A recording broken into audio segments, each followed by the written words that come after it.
विक्रम बेताल की कहानी राजा चंद्रसेन और नवयुवक सत्वशील। बहुत समय पहले की बात है, जब समुद्र किनारे बसे एक नगर ताम्रलिप्ति पर राजा चंद्रसेन का राज हुआ करता था। राजा से मिलने के लिए हजारों लोग उत्सुक रहते थे। उन्हीं में से एक था नवयुवक सत्वशील।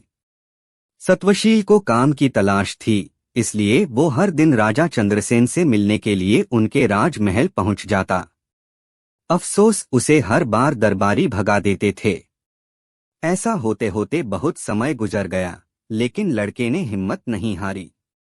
वो राजमहल के साथ ही हर उस जगह पहुंच जाता जहां राजा की सवारी जाती थी।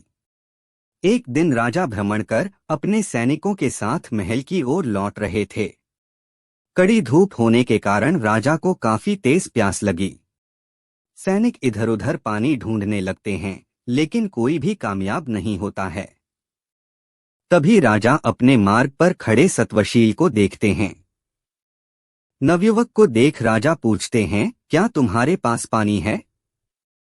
सत्वशील तुरंत राजा को पानी पिलाता है और साथ ही मीठे फल भी खिलाता है। राजा उससे काफी प्रसन्न होते हैं और कहते हैं, मैं तुम्हें कुछ भेंट देना चाहता हूँ, बताओ तुम्हें क्या चाहिए। भूपति चंद्रसेन के सवाल पूछते ही झट से सत्वशील कहता है कि महाराज, मैं लंबे समय से काम की तलाश कर रहा हूँ, अगर आप मुझे कुछ काम दे दें तो आपकी बहुत कृपा होगी। इतना सुनते ही राजा तुरंत उसे अपने दरबार में नौकरी दे देते हैं और कहते हैं कि उसके द्वारा पिलाए गए पानी का उपकार वो जीवन भर याद रखेंगे।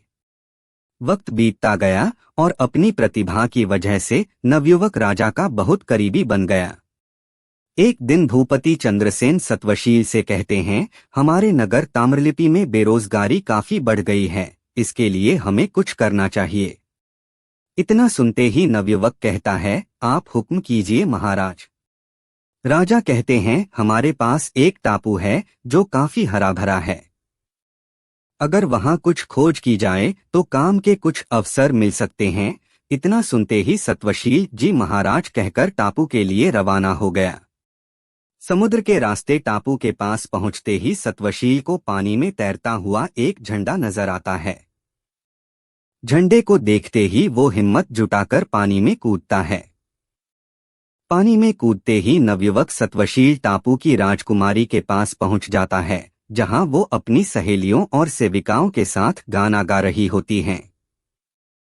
राजकुमारी को नवयुवक अपना परिचय देता है। कुछ देर बातचीत करने के बाद राजकुमारी सत्वशील को भोजन का निमंत्रण देती हैं और खाना खाने से पहले पास के ही एक तालाब में स्नान करने का आग्रह करती हैं। जैसे ही सत्वशील तालाब में नहाने के लिए उतरता है, वो ताम्रलिप्ति महल की सभा में पहुंच जाता है।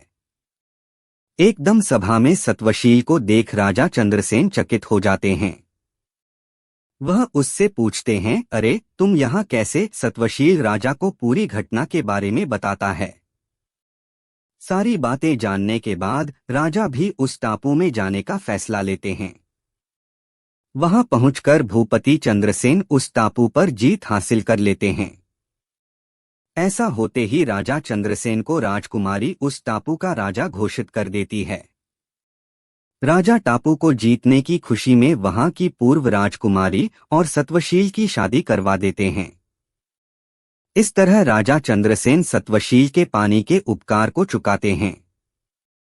इतनी कहानी बताकर बेताल चुप हो जाता है और विक्रम से पूछता है कि राजा चंद्रसेन और सत्वशील दोनों में से सबसे बलवान कौन था?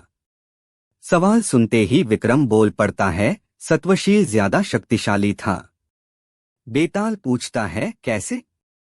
तब विक्रम बताता है कि सत्वशील बिना कुछ सोचे समझे ही टापू के पास झंडा देखकर पानी में कूद जाता है।